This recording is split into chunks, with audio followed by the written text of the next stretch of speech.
Oh hey, good morning. Actually, I have a question for you. When you think of life abroad, do you think it's lavish, like a high standard of living, lots of money, lots of things you can buy for yourself, and just like it's easy, right? I have a confession to make. I hate it. It gets lonely at times. Like, you have to do everything on your own, there's no help, you have no family, and at times I'm like, is it even worth the sacrifice I made by leaving my friends and family behind and moving to a new country where I don't know anyone? Well, if you're thinking the same thing, today I'm going to share 21 reasons why living abroad is not for you, where I'm going to share my struggles, what I went through, the realities that you can expect by make the big move, and what you should expect from a new country, what one person goes through, and how you can make it better. And before we begin, please hit the subscribe button, and if you like the video, do give a thumbs up because that helps me grow. And okay, let's not wait, let's go. So I moved out in 2017 from India to pursue higher studies, and I was studying in Macquarie University in Sydney, and I was always excited by this idea of living in a different country and moving abroad and just like seeing different places. So I was thrilled. I had reached a level of excitement that I had not realized I would, but in that flurry of excitement I had not realized that once I move out of India, I'm never going to be home again. Every time I go back home, it's different, and my perception of home has also changed, because if you think that when I think of home, I should think of Delhi and India, right? But no, when I think of home, I think of Sydney.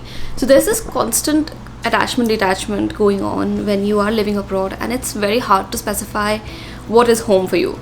And when you go back, it's also so different, and it becomes like you're visiting, you're just like a guest. And as I started my new life, I was meeting new friends, I was making new relationships, and I was also struggling to maintain the previous relationships. So it feels like you're in a limbo all the time, like when you're trying to make new friendships and keep your old ones, and then you don't know where you belong, whether you're in the new friend group, you're still in the old friend group. When I was moving, I had this huge group of friends back home. I mean, there were like about 8 to 10 people who came to see me off, and when I moved to Sydney, it was like I was not able to keep in touch with them, a lot of them. I just kept in touch with very few people, and then I was making new friends. So it was like this juggle between new and old life, which is a little hard to maintain. And while I was trying to find my way around this new country, at times I felt like I don't fit in.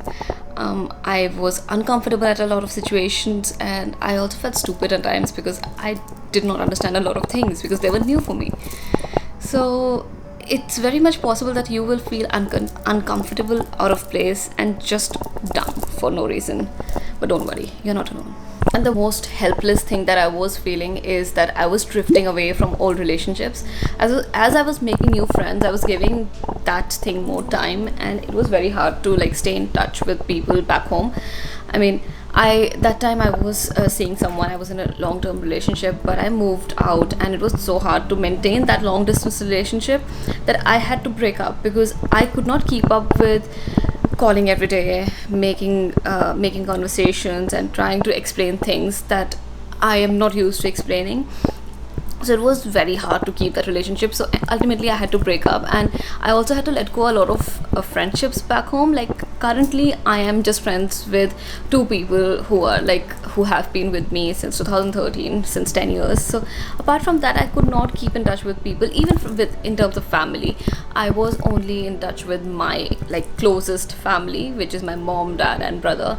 Apart from that, it is very hard to keep talking and stay in touch. Like we do call each other on festivals and birthdays, but I think that's it. You don't have that relationship with other people back home once you are living abroad. And another thing that I felt really hard to cope up with was the fact that festivals are never going to be same again.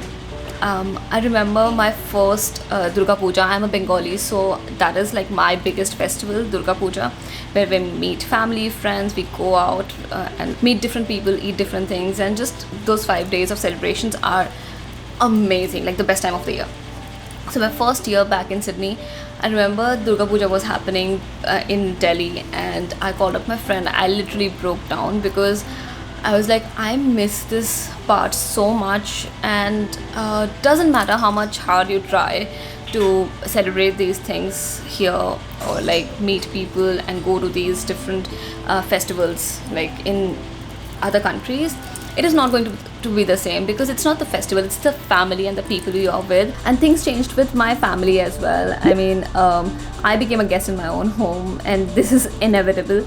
I got to meet them once a year, and the durations of the visits also reduced, and now like I try to go at least for 3 to 4 weeks. But before that, I like in my first year I went for about 2 months, and it's hard because you meet them for such a less amount of time in the whole year, and then you miss out on birthdays, festivals, important events, weddings, engagements, so many things that are happening back home which you miss out on because you are not there. And I think this part of not being part of that family and those celebrations is the hardest for me, because I really want to be there, but it's expensive to go back, and there are like other preoccupations and commitments over here which makes you not able to go back. And in everyone's journey of living abroad, there's this phase when you enter the new phase of your life. You are excited, everything is new, everything is shiny, you want to try new things, go new places, meet new people. So there's this excitement and joy which overcomes everything. And then once that phase of excitement goes away, you realize that you're all alone in this place, and the reality hits you that things are going to be lonely, and that makes you homesick. And missing family, missing friends is so normal, because it's just part of it and you can't help it. So yeah, when I moved out and I moved in Sydney to a new place, I was like, okay, I have to do everything on my own, from making my own meals to cleaning up, washing, paying my own bills. Everything was on me, and no one was there to help me out. I had no idea about anyone back in Sydney. Like, I moved with just a backpack and my bookings, that's it. I did not know one person in Sydney, so it was like even harder because I had to figure out everything on my own. So I was like, let's take one day at a time, learn one thing at a time, and then we'll get there. The first month was a little difficult because I had no idea about things, but then it started falling into place, and I was good at doing a lot of things, like not cooking, that came later, but I was good at cleaning, managing my time, my money, and just like doing day-to-day stuff that I had not done back home.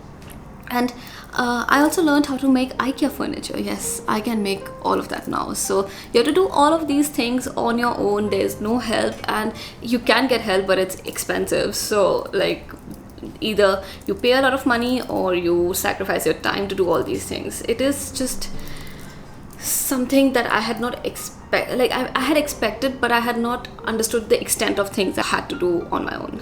I have to look for a job, so I started looking. I got a job in an Indian restaurant which was highly underpaid. Let me tell you, it's like these restaurants, they exploit people a lot. So I was exploited. But then I found a couple more jobs, and there was a time when I was doing 3 jobs at a time, and I had never imagined myself doing 3 jobs. I didn't even think I had the caliber to do 3 jobs at a time. And there's one more thing with the job factor, is that sometimes getting a job might be super hard. So we all need a job to start our lives, but it's a very harsh reality that you might not get it as soon as you think you would.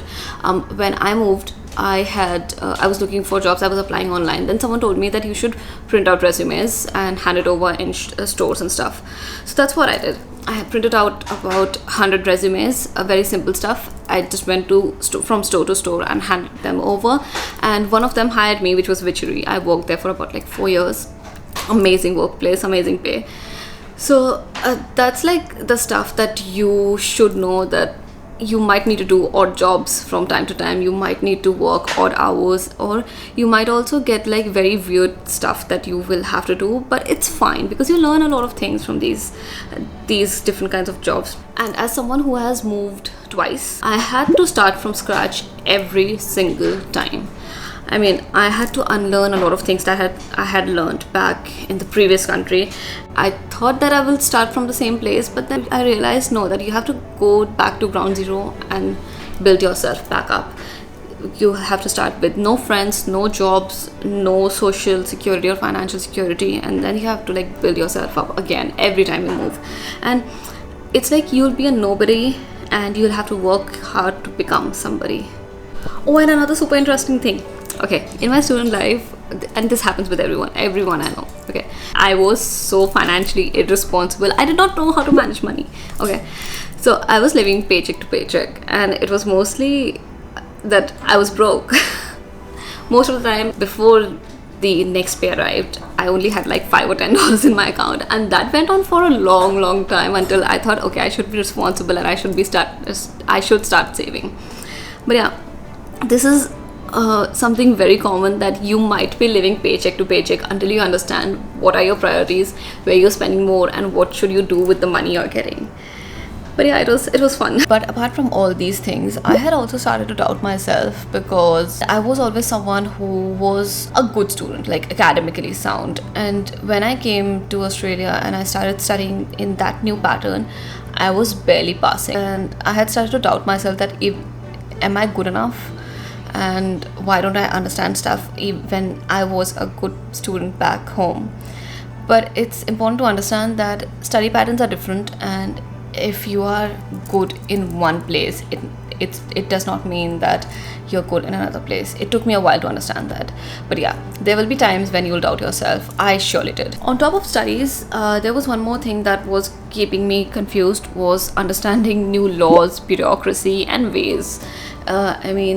I cannot tell you how many wrong buses it took me to understand how the buses work in Sydney. You have to press stop if you want the bus to stop in the next stop, and you have to wait for the bus to stop for you. I also couldn't figure out the routes, so I always went on to wrong buses at first, and it took me a while to understand that. And then taxes and laws, like how things work, it's confusing, very confusing, trust me. And because I did not have anyone, so no one could also tell me, so the people I was with were also trying to figure out things on their own, so we just like helped each other in a way, or just maybe confused each other in a way. Then comes language barrier. This is very big for people who don't have English as their second language or their first language. I had English as my second language, so I did not struggle as much. But for those people who don't have this as their second language, it is a very big barrier, because things can get lost in translation, there can be difficulty in communication, there can be misunderstandings, and there's a lot of confusion that arises when there's a language barrier. And this is something a lot of immigrants go through, and it breaks the confidence. So it's very important to be humble and generous towards people who can't speak English as a second language. Oh, the fun part of living abroad, the countless number of visas, language tests, and the expenses behind them. Getting the first visa is just the start, because after that you would want to stay there, you want to work there. So getting a work permit and all of those things end up being very expensive. Example, in at least I think UK, Australia, all these countries which have English as the first language, you have to appear for English tests, and they're expensive, and they are valid for only 2 or 3 years. So every time you want to apply for a visa, you have to go for the English test, pay that money, go for medical tests. So the expenses behind these recurring visas is big, and these visas don't stop until you get a permanent residency or you decide to move back to your own country. So yeah, this is something be very careful about and very vigilant about, because you need money for applying more visas. And one more thing that I felt when I moved to Canada was that you might not like the place that you have moved to. The gap between expectation and reality can be so huge that what you thought the place would be about versus what it is about will be very different, and it is heartbreaking and very disappointing. I was thinking Toronto to be a certain kind of place, not a certain kind of, I just had an idea about it with the videos and everything that I saw. And then when I came here, I saw it was not like that. It was very different to what I was told or what I had seen in videos, what I had researched about. So this gap of expectation and reality might make you feel very repulsive towards the place that you have moved to, and you might not like it. You would want to move back. Yeah, sometimes I do. But yeah, this is it. This is the place that I chose to move to, and I think it grows on you, but this place, this expectation versus reality gap might make you not like it. And it is honestly a roller coaster of emotions, events, experiences. They're like highs and lows. There's so much going on every single day. You make friends, you lose friends, you get a job, you lose a job, you might not find a job, you might get disappointed, you get like certain experiences that you might not like or might love.